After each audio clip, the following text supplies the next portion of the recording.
पहले की बात है, कहीं किरातों के नगर में एक ब्राह्मण रहता था जो ज्ञान में अत्यंत दुर्बल, दरिद्र, रस बेचने वाला तथा वैदिक धर्म से विमुख था।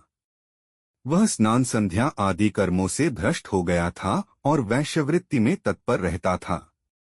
उसका नाम था देवराज। वह अपने ऊपर विश्वास करने वाले लोगों को ठगा करता था।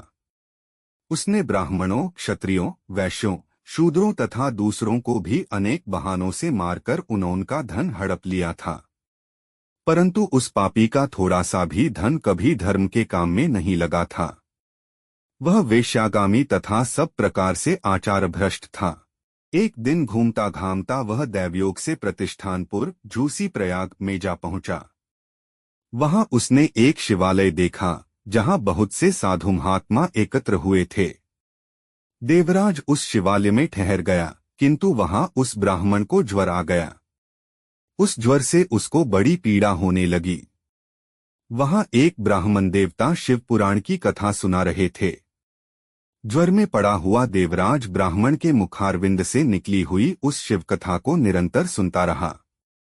1 मास के बाद वह ज्वर से अत्यंत पीड़ित होकर चल बसा। यमराज के दूत आए और उसे पाशों से बांधकर बलपूर्वक यमपुरी में ले गए।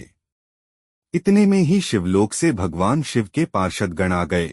उनके गौर अंग कर्पूर के समान उज्ज्वल थे, हाथ त्रिशूल से सुशोभित हो रहे थे। उज्ज्वल थे, हाथ त्रिशूल से सुशोभित हो रहे थे।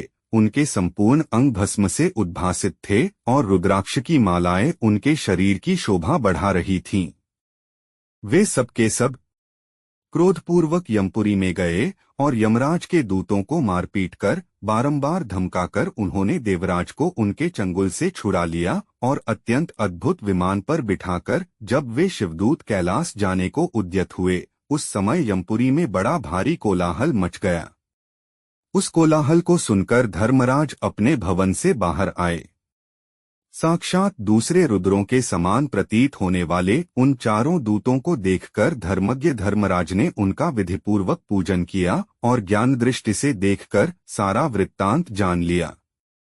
उन्होंने भय के कारण भगवान शिव के उन महात्मा दूतों से कोई बात नहीं पूछी, उल्टे उन सबकी पूजा एवं प्रार्थना की।